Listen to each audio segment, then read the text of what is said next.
Headlines आपने देख ली। Bulletin का आगाज करेंगे। बन्नू के इलाके बकाखेल में सिक्योरिटी फोर्सेस के काफिले पर खुदकश हमला हुआ है। खुदकश हमले में 2 शहरी शहीद, 7 शहरी और 3। बन्नू के इलाके बकाखेल में सिक्योरिटी फोर्सेस के काफिले पर खुदकुश हमला हुआ है। खुदकुश हमले में 2 शहरी शहीद हो गए हैं, जबकि 7 शहरी और 3 जवानों के जख्मी होने की इत्तलात हैं। खुदकुश बमबार की शनाख्त अफगान शहरी के तौर पर हुई है। मोटरसाइकिल सवार ने खुद को धमाके से उड़ा लिया। खुदकुश हमलावर का ताल्लुक हाफिज गुल बहादुर ग्रुप से है। खुदकुश हमले में 2 मासूम शहरी शहीद हुए। हमले में 3 फौजी एहलकार और 7 सिविलियन जख्मी हुए हैं। इलाके में मौजूद किसी और दहशतगर्द को ख़त्म करने के लिए ऑपरेशन जारी है। सिक्योरिटी फोर्सेस दहशतगर्दी की लानत को ख़त्म करने के लिए पुरज़्म। बकाखेल में खुदकुश हमला गुज़िश्ता रोज़ हुआ था। अपडेट कर रहे हैं आपको इस हवाले से। ऑपरेशन हुआ है बन्नू का इलाका बकाखेल, जहां सिक्योरिटी फोर्सेस के काफिले पर खुदकुश हमला हुआ। खुदकुश हमले में 2 शहरी शहीद, 7 शहरी और 3 जवान जख्मी हो गए हैं। मज़ीद जानने के लिए इस वक्त हमारी नुमाइंदा राशिदा सयाल हमारे साथ मौजूद है। राशिदा, अपडेट कीजिएगा। जी, बन्नू के इलाके बकाखेल में खुदकुश बमबार ने खुद को धमाके से उड़ा लिया है। ISPR का कहना है कि खुदकुश बमबार मोटरसाइकिल पर सवार होकर सिक्योरिटी फोर्सेस के काफिले से टकराया। धमाके 2 बेगुनाह शहरी शहीद जबकि 10 जख्मी हुए। जख्मियों में 7 शहरी और 3 सिक्योरिटी एहलकार भी शामिल हैं। इलाके में मुमकिना दहशतगर्दों के खात्मे के लिए ऑपरेशन जारी है।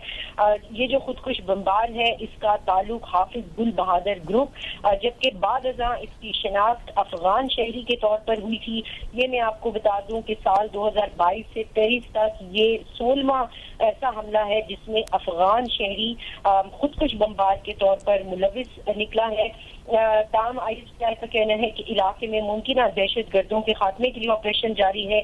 सिक्योरिटी फोर्सेस दहशतगर्दी के खात्मे के लिए पुरअज़म है। बहादुर शहरियों और जवानों की कुर्बानियां हमारे अज़म को मजीद तक़वियत देती हैं। ताहम ये जो दहशतगर्द है इसका जो नाम है राबिनुल्लाह वल खानवर गुल है, जबकि उसका तज़किरा नंबर 08916164 है। जरा ये कहते हैं कि इसका मतलब ये है कि अफगान हुकूमत के कानूनी दस्तावेज रखने वाले लोग भी पाकिस्तान में दहशतगर्दी में मुलविस है।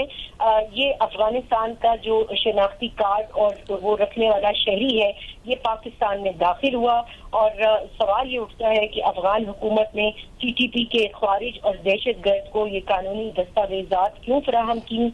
क्या अब हुकूमत पाकिस्तान को इन कानूनी दस्तावेजात रखने वाले अफगानियों को भी बाहर निकालना पड़ेगा? ये सवालात हैं जो जन्म लेते हैं इन कार्रवाइयों के नतीजे में। जी अच्छा राशिदा, एक बार फिर अफगान शहरियत वाला शख्स दहशतगर्द निकला है। 26 नवंबर को बकाखेल बन्नू में रिक्शा बम में फटने वाला नौजवान भी अफगान शहरी निकला है। अफगानिस्तान के शनाख्ती कार्ड की बुनियाद पर वो पाकिस्तान में दाखिल हुआ था और इस दहशतगर्द की शनाख्त भी हो गई है। बिल्कुल ऐसा ही है। अभी अगर हम देखें तो गुज़श्ता कुछ अरसे से 1 नवंबर से हुकूमत पाकिस्तान ने जो इलीगल तौर पर गैर कानूनी तौर पर पाकिस्तान में अफगान शहरी थे उनके हवाले से ये डेडलाइन दी थी कि वो मुल्क से वापस चले जाएं या जहां भी उनकी नेक्स्ट डेस्टिनेशन है वो अपनी मंजिल पर रवाना हो जाएं। ताहम अब ये देखना होगा, हुकूमत पाकिस्तान इस बात पे सोचने पर मजबूर हुई है कि अब जो दस्तावेजात रखने वाले अफराद हैं जो अफगानिस्तान का जिनके पास शनाख्ती कार्ड है और वो लेकर पाकिस्तान में दाखिल होते हैं और फिर जैसे कि मैंने आपको पहले बताया कि ये 16वां अटैक है सुसाइड बॉम्बर का जो साल 2022 से 23 तक 1 साल के अंदर ये एक्टिविटीज जो है वो पाकिस्तान में जिस तरीके से अफगान नेशनलिटीज में इन्वॉल्व हैं। तो इससे ये सारे सवालात जन्म लेते हैं कि अब क्या फिर जिनके पास दस्तावेजात मौजूद हैं, डॉक्यूमेंट्स मौजूद हैं, क्योंकि पहले तो ये कहा जा रहा था कि उनको कुछ नहीं कहा जाएगा, लेकिन जब दस्तावेजात रखने वाले अफगान शहरी भी पाकिस्तान में दहशतगर्दी की कार्रवाइयों में मुलविस होंगे और वो भी खुदकुश बमबार जैसे, तो फिर अब पाकिस्तान को ये सोचना होगा कि आया फिर अब इनको भी बाहर निकालना और फेंकना पड़ेगा या क्या करना पड़ेगा, क्या पॉलिसी होगी इस हवाले से। राशिदा सयाल हमें तफसीली अपडेट कर रही थी।